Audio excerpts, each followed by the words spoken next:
Hello and welcome to Informed Entrepreneur Magazine. My name is Mike Baumstart. I'm a small business owner myself, and today I'm interviewing Jacob Lehman with Destination Wildlife Control. I think you'll find this a very interesting interview. Welcome, Jacob. Nice to meet you. Good to see you. All right, so let's start out by the immediate curiosity is, what is Destination Wildlife Control?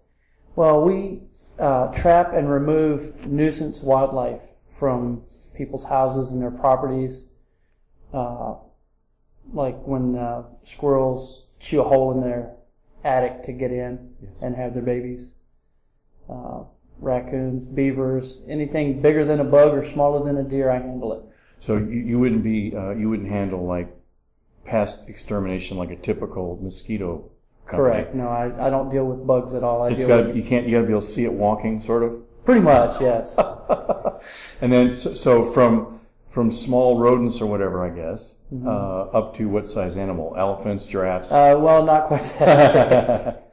No, about the biggest thing I've dealt with is beavers. Okay. Now, how big is a beaver? It's got to be a pretty good sized animal, isn't it? Well, the average one that I've caught has been about 30 pounds, but I did catch one about a month ago that weighed 62 pounds. How big is a beaver? 62 pounds? He was, without his tail, he was almost 4 feet long. Are they aggressive? Enormous. No. They're not aggressive? No. Wow, they sort of run away? They try and get away, yes. The only experience I have with that is watching Duck Dynasty, and they seem to be... They do not like the beavers on that Duck Dynasty. No, they don't. So. They don't, and they have a hard time getting them, I think, right? Well, you don't actually go out into the bush and get a beaver that's annoying somebody on a property, do you? Or do you? Actually, that one was on a creek, and the beavers are just swimming up and down the creek and stopping off at his place for a nice little snack of his bushes. Is that what it is? Yeah. Wow. So beavers, I'm sorry, this has become a beaver interview, but do beavers eat trees, or do they just gnaw them down to make their dams? They eat the bark off of the trees, okay. And then that helps the branches to cure, and then they will use the branches on their lodge or on the dam. Okay, so they don't actually fell trees to make a dam. It's the branches they use, but you see felled trees everywhere because they're trying to get the branches off the tree. They're trying to get the branches off the tree. Now, they will use the tree. Sometimes. But if it's a big tree, the big part of the tree they don't eat. Wow, interesting. Okay, so back to business now. Where have you come from originally? I grew up on a dairy farm down near Virginia Beach. Okay. And well, that sounds pretty cool. And without knowing it, I've been doing nuisance wildlife control all my life. Tell me about that. When we were 9 or 10 years old, Dad would pay us a nickel for each bird egg that we brought him. We would go up to the top of the barn and raid the bird nests. And if we brought him an egg, he would pay us a nickel. If we brought him a baby bird, he'd pay us a dime. And what did he do with all the birds, the eggs? Well, the birds were making a mess of the place. Okay. And that was just a way to curb the population a little bit. Okay. So you're in Virginia Beach working in your dad's dairy, and then how did you wind up in this area going after what do you call them? Wildlife. Wildlife. I spent 10 years in the Army. Okay. And when I came back, I was looking for something to do. And okay. As a kid, I had trapped for money in the wintertime. And one day I was looking through the newspaper and I saw somebody needed a trapper. So I called the guy up and went to work. No kidding. When was that? That was in 2001. Okay. And so I worked for them for 6 years and then had a 2-year non-compete contract, which in Virginia it's a right to work state, so you don't really have to, but okay. The way I was raised was if you enter into a contract with somebody, whether it's legal or not, you keep your word. to it. You keep your word. Yes. So excellent. I waited my 2 years. I did handyman work and I took a home inspection course. And then after the 2 years, I started Destination Wildlife Control. So when you decided to get started in this, how did you get your customers and get started making money? Well, when I first started, I had kept in contact with some of my previous customers, and they knew the type of work that I did, so they referred me to people that they knew that needed that kind of work. Okay. And I did a website, and I started with Yellow Pages. Yellow Pages didn't do what they had promised. They didn't keep in contact with me either until it was time to renew my contract. Okay. When it was time for money, they wanted my business again. Sure. But Yellow Pages seem to have drifted off from what people actually use these days. Don't they mostly Google or ask somebody? they do a website of their own, and basically they Yellow Pages. copy. Yes. Okay. And they basically copy and pasted from the website that I had built. Okay. Which was fine, except that they added their own stuff, which didn't have anything to do with what I do. Or And then I couldn't get in contact with them to change it.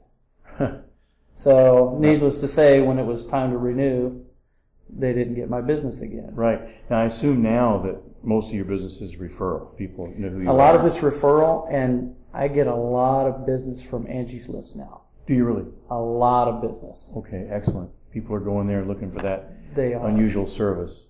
Craigslist has become such a fraudulent site to do almost anything. I've heard Yeah. from people that Angie's, I guess, is careful enough somehow to keep it real. You can't, a contractor can't just go and talk to Angie's List and say, I want to list on there. Okay.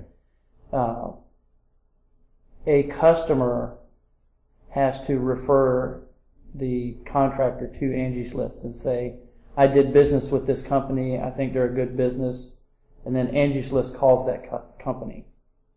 Okay.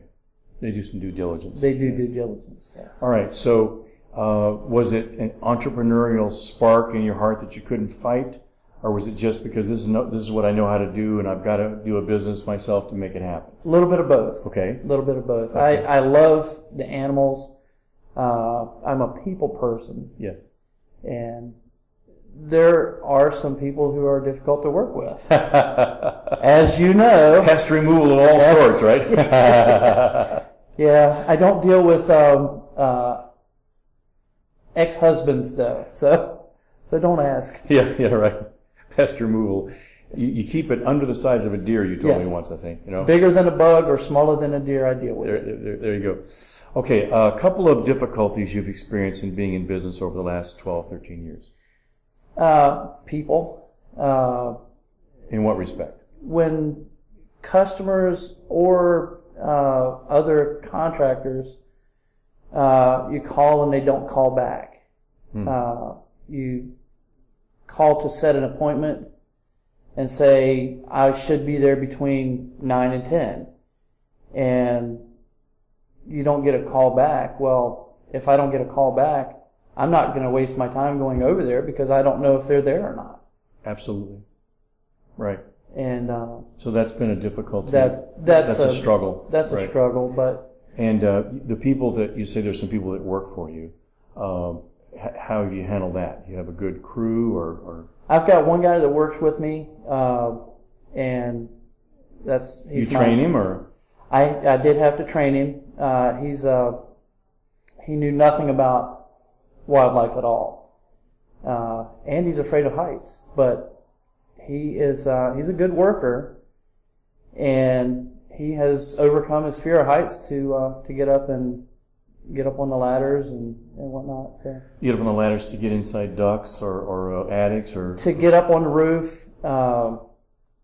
We deal with bats, and we've got one particular apartment complex that has historically had a major bat population. wow, And some of those buildings I have to use a 40-foot ladder to get up onto. 40-foot ladder. 40-foot ladder. I could never work for you. Even though I was a pilot. Being attached to the ground and high up, I never have really gotten handle it real. Right. How about a couple of maybe a success or two in being in business? You felt it's been a successful thing you've done. Well, again, with apartment complexes, you shake a hand and meet somebody, and they get to know the work that I do, mm-hmm. and they keep calling me back when they have basically squirrel issues. A lot of the apartment complexes, after 15 years, a building is just like our body. Yeah. After 15 years from now, that building is not going to be as good a shape as it is now. Right. Just like our body. Yeah. Right. Right. The older we get, the worse off we are. So you're I guess a reliable person to get the job done, and that will spread like wildfire, which it will. Which I believe you're right about that. Now I just have to mention, you're wearing a fishing type of shirt, okay? Would you tell us a little bit about what you do as an avocation having to do with fishing? I think that might be interesting for people to hear. Well, when I'm not dealing with wildlife, I fish for monster catfish. The biggest one I've caught so far was 74 pounds. That's big. And I've caught... How long is a 74 pound catfish? 74 pound catfish is about 56 inches long. Wow, that's big. Yeah, it's almost 5 feet long, yes. Yeah. That takes a strong rod and a strong line to bring him in. Believe it or not, the former world record, which was 120 pounds at the time, the guy that caught it on 20-pound test line. How? Took his time? Took his time. Yes. And obviously there weren't a whole lot of snags around that spot. Yes. Well, I do, I've done a lot of trout fishing, and the tippets on trout might be a 1 pound test. And you can bring in a 2 or 3 pound fish on a 1 pound test. Right. If you're careful and use the rod, And it's interesting, but you have to be careful because you can wear the fish out. Yeah. Treat trout like friends. So right. At any rate, well, that's a very interesting side of what you do. And actually, you do it in tournaments, right? I do tournament fishing, yes. In fact, I helped run the Potomac River Monster Cats tournament trail. When is that? We run that from August through April. Okay. In May, June, and July, we kind of leave them alone because they're spawning. Okay. And now, have you won that before? I have. I've won a couple of tournaments. You win some, you lose some. Yeah, of course. It's a lot of fun too. I was very disappointed one day because we had our 2 fish that we had weighed 105 pounds, and we came in 6th place. Wow. I can't imagine. 3 boats had over 120 pounds for 2 fish. I'm so happy with a 14-inch fish that I can't understand that, actually. I used a live 14-inch fish for bait. I could see that. Wow. All right. Well, in closing, in addressing the audience, what would be your tip to pass on to people about being in business, being successful, enjoying it? What would you say to the audience? Well, what I would say is if the phone rings, answer it. If you can't answer it, call the people back. That goes the longest way into being successful. I just don't know what else to say about that. Being reliable, it's a lost art, answering the phone and returning phone calls, I think. If you say you're gonna be somewhere at a certain time and you can't make it, give them a call. Absolutely. Yes. Jacob, it's been a pleasure interviewing you. Very nice meeting you. Destination Wildlife Control, you can look at the credits afterward. If you have a past, non-spousal past that you want to get rid of, give Jacob a call. And we hope you've enjoyed our interview. Join us next time. Thank you. Thank you.